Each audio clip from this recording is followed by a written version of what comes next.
merupakan bahan material yang memiliki hambatan listrik bernilai nol pada temperatur di bawah temperatur kritisnya, yang artinya superkonduktor dapat menghantarkan arus walaupun tanpa adanya sumber tegangan. Superkonduktor bersifat diamagnetik, dan pada umumnya bahan pembentuk superkonduktor adalah senyawa organik. Berikut adalah grafik hubungan antara suhu terhadap resistivitas listrik. Pada grafik suhu T lebih dari Tc, bahan dikatakan berada dalam keadaan normal. Artinya, bahan tersebut memiliki resistivitas listrik. Dalam keadaan normal, bahan ini dapat berupa konduktor maupun isolator. Untuk suhu T lebih kecil atau sama dengan Tc, bahan berada dalam keadaan superkonduktor.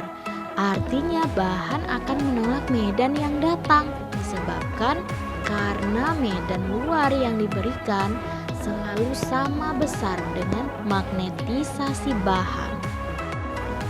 Pada bahan superkonduktor terjadi interaksi antara elektron dengan inti atom. Namun, elektron dapat melewati inti tanpa mengalami hambatan dari atom kisi.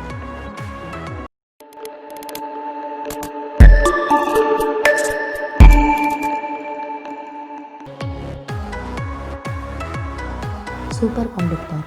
Superkonduktor pertama kali ditemukan oleh seorang fisikawan Belanda bernama Heike Pimmerlin Onnes dari Universitas Leiden pada tahun 1911. Pada tanggal 10 Juli 1908, Onnes berhasil mencairkan helium dengan cara mendinginkan helium tersebut hingga bersuhu 4 derajat Kelvin. Kemudian, dengan tidak adanya hambatan, maka arus dapat mengalir tanpa kehilangan energi. Percobaan Onnes tersebut mengalirkan arus pada suatu kumparan superkonduktor dalam suatu rangkaian tertutup, dan kemudian mencabut sumber arusnya lalu mengukur arusnya 1 tahun kemudian. Ternyata arus masih tetap ada dan mengalir. Fenomena inilah yang dikatakan sebagai fenomena superkonduktivitas.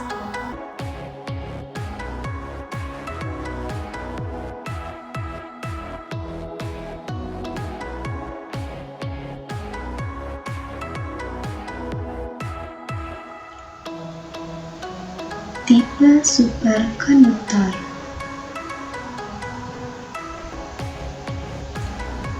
Tipe superkonduktor ini terbagi menjadi 2. Yang pertama disebut dengan tipe 1 superkonduktor. Superkonduktor tipe ini dapat dijelaskan dengan teori BCS.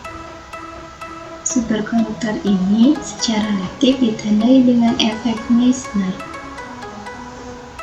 Berikut ini merupakan grafik hubungan antara superkonduktor dengan medan magnet.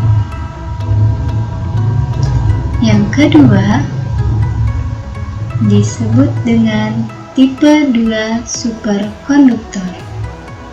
Superkonduktor tipe ini tidak dapat dijelaskan dengan teori BCS, karena jika dijelaskan dengan teori BCS, maka efek Meissner tidak akan terjadi.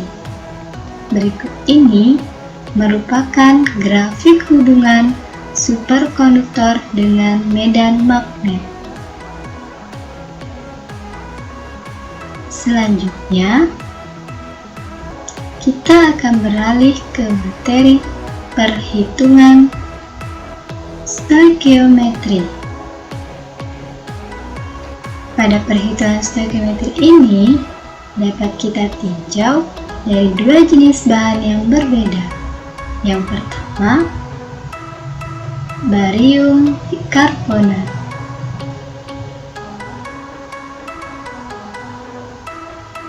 Yang kedua, barium hidroksida.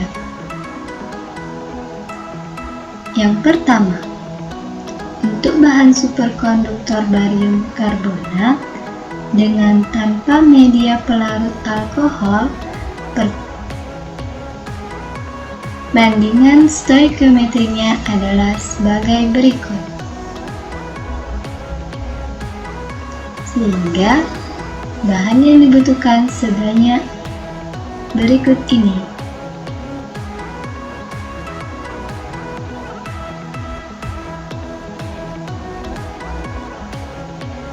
Yang kedua,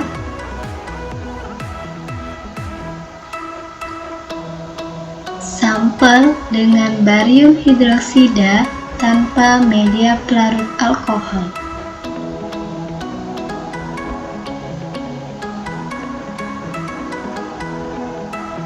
Selain dengan tanpa media pelarut alkohol, pada barium hidroksida juga terdapat sampel dengan alkohol,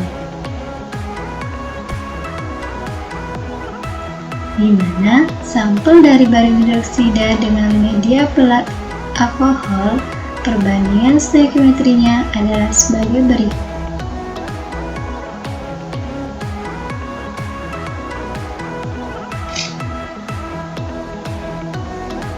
Sintesis superkonduktor. Menggunakan metode padatan dan larutan alkohol. Terlebih dahulu kita mempersiapkan bahan dan larutan.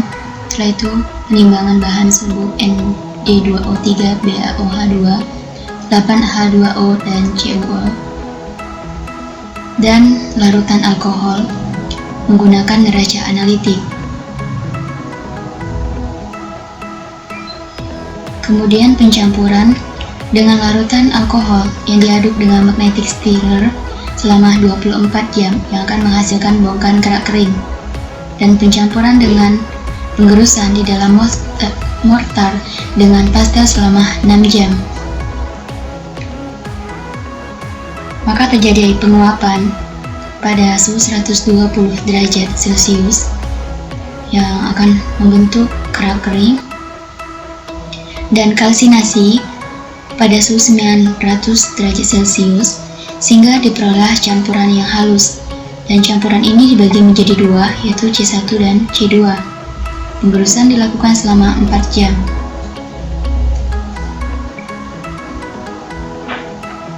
Setelah itu dilakukan lagi penggerusan selama 4 jam sehingga diperoleh campuran yang sangat halus. Nah, campuran ini akan menjadi pelet. Lalu pelet ini akan dibentuk dalam tempat yang berdiameter 1,5, dan sampel ini akan di stirring pada suhu 910 derajat Celcius selama 15 jam dalam atmosfer udara di dalam tungku, di mana pendinginan sesuai dengan udara di dalam tungku. Setelah itu sampel siap untuk diuji efek Meissner, XRD, dan TC.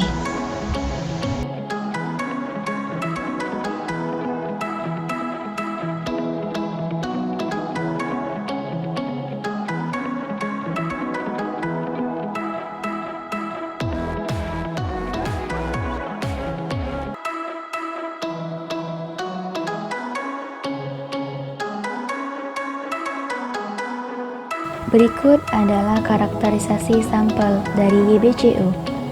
Yttrium barium copper oxide yang merupakan tipe superkonduktor kedua. Ini adalah sebuah magnet neodymium atau logam tanah jarang.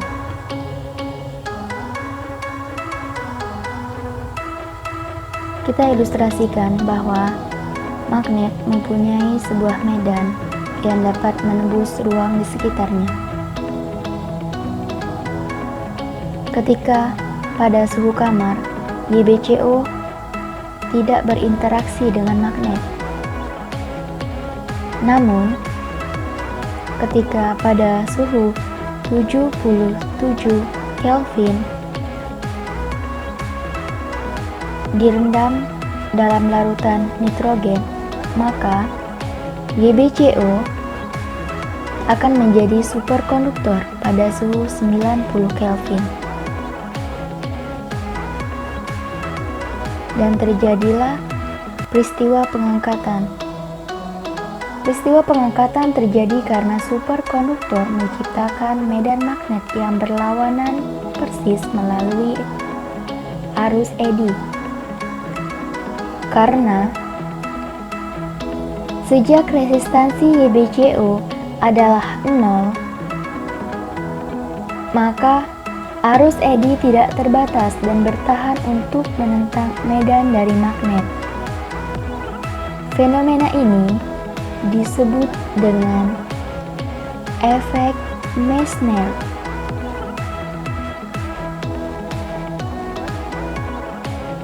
Bahkan, ketika medan magnet berputar, YBCO seolah menciptakan gambar cermin yang menentang magnet. Terima kasih telah menonton video ini.